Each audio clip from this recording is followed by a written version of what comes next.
aunque sea de manera virtual, tanto debido a circunstancias personales como a las que están ocurriendo en este momento en todo el planeta. Estoy muy agradecido de poder compartir con vosotras y vosotros unos minutos en los que voy a intentar pues simplemente transmitir algunas opiniones personales, algunas reflexiones sobre lo que está pasando en el ámbito del autismo, que en mi opinión tiene cierto paralelo con lo que está ocurriendo también en el ámbito de el planeta en cuanto a la pandemia y al coronavirus. En estos momentos, como decía, en lo que yo voy a intentar transmitir, creo que se nos está haciendo patente y palpable un territorio de incertidumbre y de fragilidad. Yo creo que hay, como os decía, un cierto paralelismo en cuanto a lo que ocurre también en el autismo y probablemente en otros campos de conocimiento. Eh, Tenemos que enfrentarnos a nuestra propia fragilidad, a la fragmentación y a la incertidumbre de nuestros conocimientos en trastornos del espectro del autismo, en el autismo. Y ante ello yo creo que lo que debemos plantearnos es que quizá la mejor herramienta que tenemos, además de la comprensión y de la aceptación de esa realidad, para avanzar y para seguir avanzando, debería exigirnos permanentemente un pensamiento crítico en relación con todo lo que afecta al entorno del conocimiento, de la investigación, de los servicios, de las propias circunstancias y necesidades de la vida de las personas con TEA. Dentro de estos mundos fragmentados que yo os quiero comentar en estos minutos, bien partiría que cuando yo hablo de fragmentos no hablo de cosas rotas, no es un conocimiento roto, destruido, sino que el conocimiento que tenemos es un conocimiento fragmentado, fraccionado. Cada fragmento tiene valor en sí mismo, pero a veces nos puede faltar una mirada conjunta para entender todo lo que ocurre. Por ejemplo, desde la perspectiva que decimos muchas veces del enfoque de la Organización Mundial de la Salud en general, no solamente para el autismo, sino para otras condiciones y circunstancias, el enfoque que decimos biopsicosocial, yo incluiría vital también, en el ámbito del autismo nos encontramos en muchas ocasiones que la parte bio, el fragmento bio, tiene sus desarrollos, el fragmento psico tiene sus desarrollos, el fragmento de lo social tiene sus desarrollos, pero hay poca conexión, hay poca intersección de los conocimientos, de tal manera que se vea una imagen compacta y conjunta y no la veamos como la estamos viendo fraccionada. Bien, pues dentro de estos mundos fragmentados que os querría comentar y que son, como digo, simplemente opiniones o reflexiones en voz alta de cuestiones que a mí me están sugiriendo las situaciones que están pasando, voy a intentar plantear tres grandes ámbitos. El fragmento del conocimiento, el mundo del conocimiento en el autismo, el mundo de la prestación de servicios y del ámbito de la acción profesional en el autismo, y el tercer ámbito, el mundo de las circunstancias y de las necesidades de las personas con autismo y de sus familias. Pensamos en el mundo del conocimiento sobre autismo,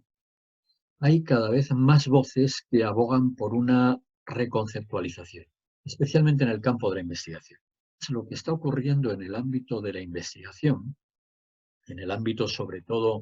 de la investigación más, vamos a llamar por entendernos, de laboratorio, es que no se está logrando encontrar, aun a pesar de los muchos millones en dinero invertidos, no se está encontrando una especificidad, una singularidad del autismo. Los cientos de millones que se están invirtiendo en el ámbito de la genética, de la investigación neurobiológica, que no digo que no se tengan que hacer, no están encontrando o se están planteando una imagen del autismo, como decía, muy fragmentada. ¿Por qué? Porque en ocasiones los grupos de personas en los que se enfoca la investigación son grupos parcelados, a la vez muy diversos entre sí, en ocasiones, dicen algunos, solamente con personas que tienen ciertos niveles de funcionamiento más elevados, dejando, por ejemplo, fuera de sí a personas con grandes necesidades de apoyo, o dejando fuera de sí a las necesidades de personas con autismo en países y en entornos y territorios con menos disponibilidad de recursos. Y además existe una carencia de interacción entre las disciplinas, es decir, lo que se sabe o lo que se va avanzando, aunque sea de una manera muy parcelada en el ámbito de la genética, pues no parece que tenga vinculación e intersección con lo que se avanza en el ámbito de la intervención educativa, por ejemplo. Por lo tanto, como digo, se está planteando cada vez más las voces que dicen que está habiendo demasiada fragmentación, desequilibrio entre lo que es la investigación en el ámbito biológico y la investigación en el ámbito de la intervención. Y que quizás se debería equilibrar los recursos para avanzar más en cuáles pueden ser los procesos más efectivos de intervención que cubran las necesidades reales de las personas y no poner, digamos, toda la fuerza de los recursos en un ámbito concreto como es el ámbito biológico. También es verdad que esta brecha en cuanto a los focos de investigación, por una parte lo biológico y la parte de intervención, lo que nos plantea es que hay excesiva especialización con carencia de interacción entre las distintas disciplinas. Digamos que hay personas que saben muchísimo del ámbito biológico y siguen investigando en el ámbito biológico, pero parecería que tienen poco interés o poco conocimiento en el ámbito de la realidad de las personas con TEA. Y quién sabe, probablemente también alguien podría decir que al contrario. Lo que está ocurriendo, por lo tanto, es que saber mucho de una cosa no nos está llevando a saber algo más del conjunto de las cosas. Y saber mucho de la genética del autismo no nos está trayendo como consecuencia y como fruto que sepamos más de la intervención del autismo. Y especialmente está ocurriendo en este ámbito de la investigación otra fragmentación y otra fragilidad especialmente relevante y, en mi opinión, difícil y dolorosa incluso, que es que la investigación está dejando atrás, y así hay datos que lo indican, a personas con grandes necesidades de apoyo y a la vez con TEA. Es decir, estamos dejando a un lado a las personas que justamente necesitarían más de los recursos de conocimiento para avanzar más en su bienestar y en su calidad de vida. Además de esta situación que está ocurriendo en el ámbito del conocimiento, también diría que puede haber una cierta situación de fragilidad, de fragmentación en el mundo de los servicios. La intervención en la actualidad supone un sistema complejo de apoyos que implica a toda la sociedad, que implica salir de las salas de tratamiento y que implica concitar muchos recursos de muy distintos ámbitos. Y quizá aquí también nos encontramos con una parcelación de conocimientos. Por un lado, lo que sabe la persona que es docente, por otro lado, lo que sabe la persona del ámbito de la psicología, por otro lado, lo que sabe la persona del ámbito de la psiquiatría, lo que sabe la persona, pero no hay quizá tampoco esa visión global. Por otro lado, los servicios que tenemos, al menos en mi país, son servicios que se crearon cuando hablábamos más de los trastornos y de las discapacidades que de las necesidades y del bienestar de las personas a nivel singular. Cuando nos centrábamos más, digamos, en los servicios que en la propia persona. De tal manera que tenemos una serie de recursos y servicios de apoyo, instituciones, que no son los que querríamos tener ahora cuando avanzamos y abogamos por derecho por la plena inclusión. Y así, entornos residenciales, centros de día, centros especiales de trabajo, centros especiales de educación, no son lo que coherentemente debería ser actualmente desde la perspectiva de los derechos y desde la perspectiva de nuestro conocimiento. Por lo tanto, nos enfrentamos también a la complejidad de transformar los servicios. Cuando se habla de esto, evidentemente suelen surgir los miedos a la pérdida de lo construido. Evidentemente, nos estaría hablando de dejar de prestar apoyos a las personas, sino de convertir y transformar los apoyos que ahora se prestan en contextos de institucionalización a apoyos centrados en la comunidad y en relación con las demás personas. Apoyos que realmente apuesten desde la base de los derechos por el avance hacia la plena inclusión y hacia la construcción de una plena ciudadanía y bienestar en las personas con autismo y en sus familias. Bien, además de esta situación de esta, vamos a decir, llamada hacia servicios centrados en la persona frente a servicios más institucionalizados, más basados en la condición, en la discapacidad, más orientados a lo específico en cuanto a los recursos, no tanto en cuanto a lo específico en cuanto a las necesidades, y además de la descoordinación que puede haber entre los servicios, en este mundo de los servicios también nos estamos enfrentando necesariamente a una reconstrucción del rol que tenemos como profesionales. El rol profesional también está necesitado de transformación,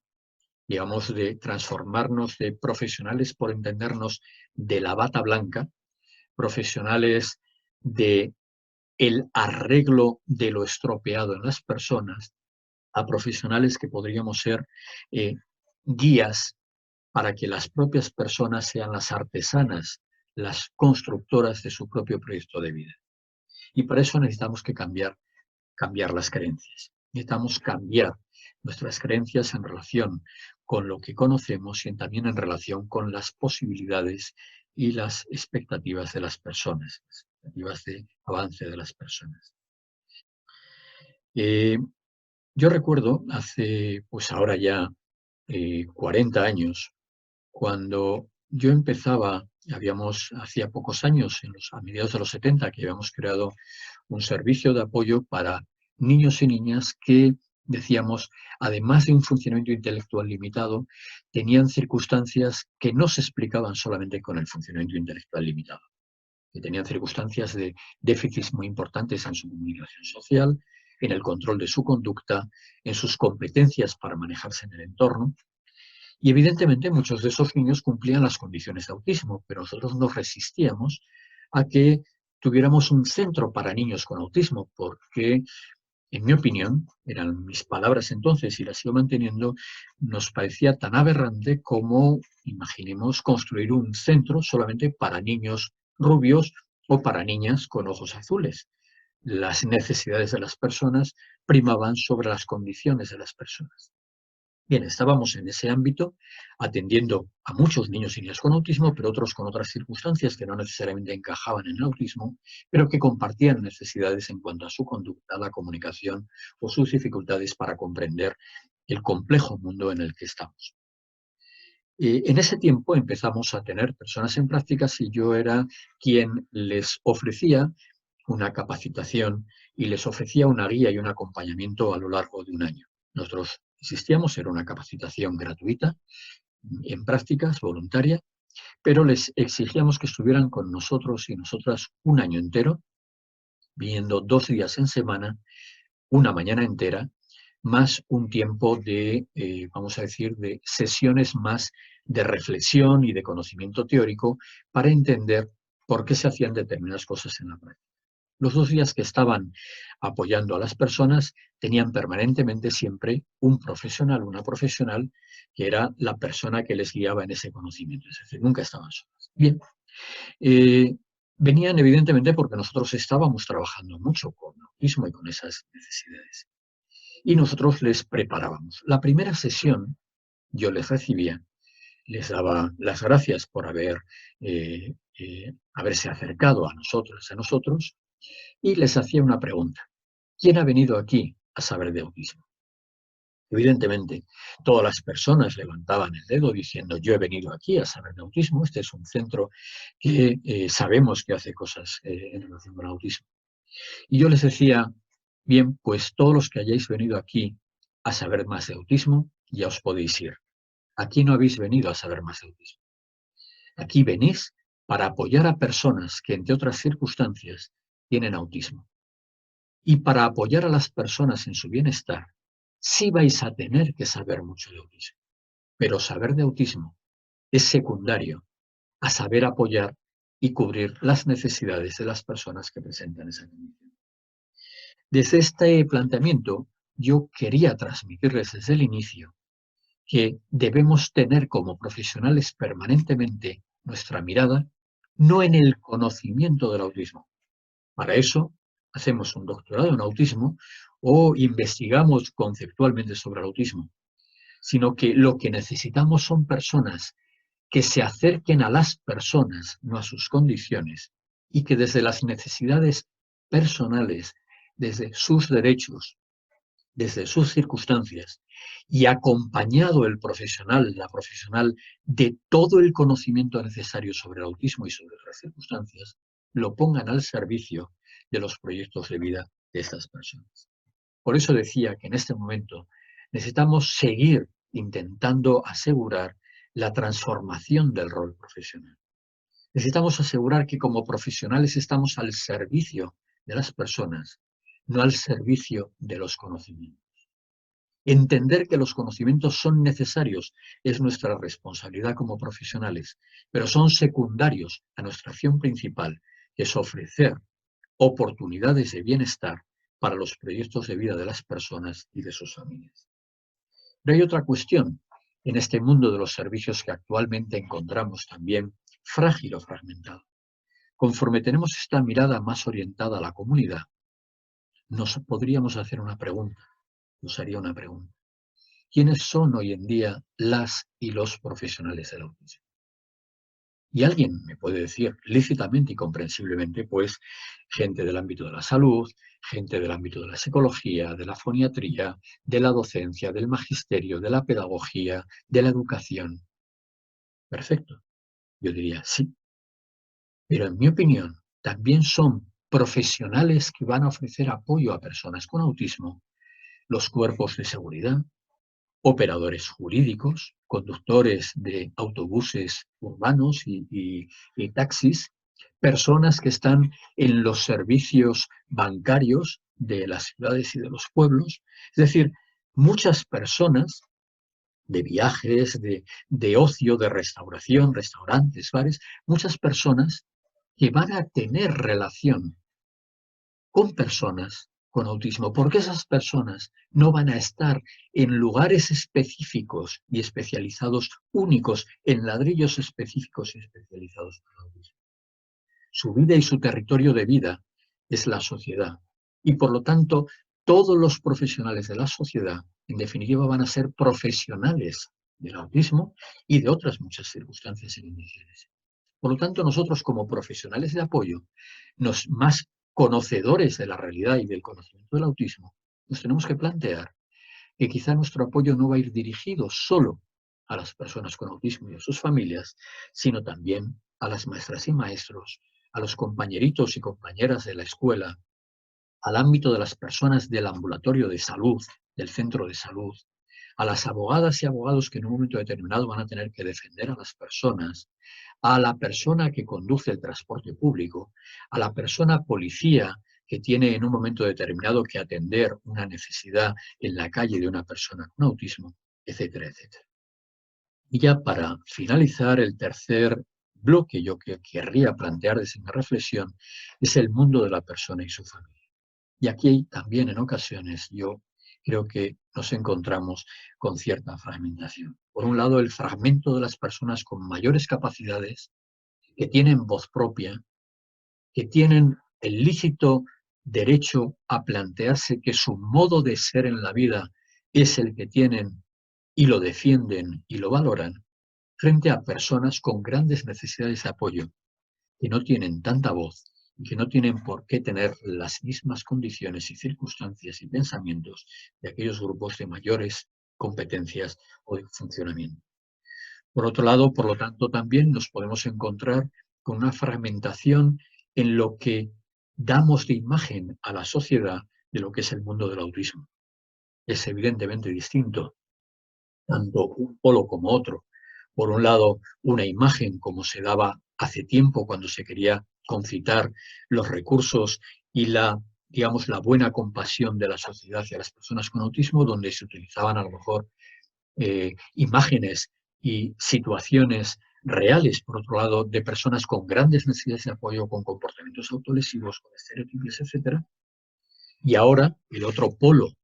la otra cara de la balanza, el otro movimiento del péndulo, donde parece que la imagen del autismo son solo personas geniales, personas hábiles, personas súper competentes,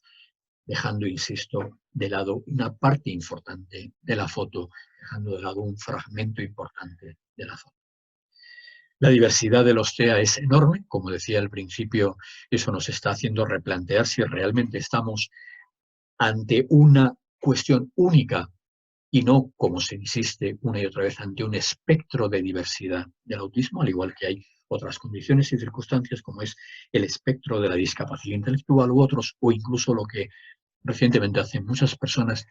muchas personas del espectro de la esquizofrenia y de los desórdenes y trastornos de la esquizofrenia,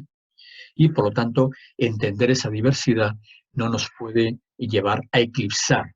a un grupo importante de las personas. Ante ello, yo creo que se necesita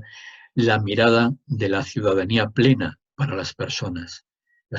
como ciudadanas empoderadas, autodeterminadas, valedoras de sus derechos, o con personas y grupos y colectivos que defiendan sus derechos y que permitan oportunidades de avance hacia una sociedad realmente inclusiva, donde todas las personas puedan no solamente estar presentes, que sí, sino también sentirse pertenecientes, pero a la vez capaces y teniendo la oportunidad de participar, pero también de contribuir, donde las personas no son solamente objetos de apoyo, de recepción de apoyos, sino que son sujetos que contribuyen a la riqueza y al bienestar global de otras personas. En este momento se hace, yo creo que muy importante plantearse permanentemente, como insisto, como decía al principio, un pensamiento crítico, una mirada profunda profesional a lo que se nos dice, para no perder de vista el fondo sustantivo de lo que es el sentido íntimo de nuestra profesión, que es no tanto el conocimiento, insisto, el conocimiento secundario, sino el velar por ofrecer las mejores oportunidades de construcción del bienestar a las personas. Por lo tanto, es un viaje el que emprendéis y en el que estamos permanentemente por muchos años que llevemos, de conocimiento, pero también de compromiso humano y de compromiso social. Un viaje que no debe dejar nunca de lado la plena dignidad de las personas. Ese viaje por y para la dignidad de las personas creo que puede ser una huella permanente en el buen hacer de cualquier profesional, en este caso del ámbito del autismo.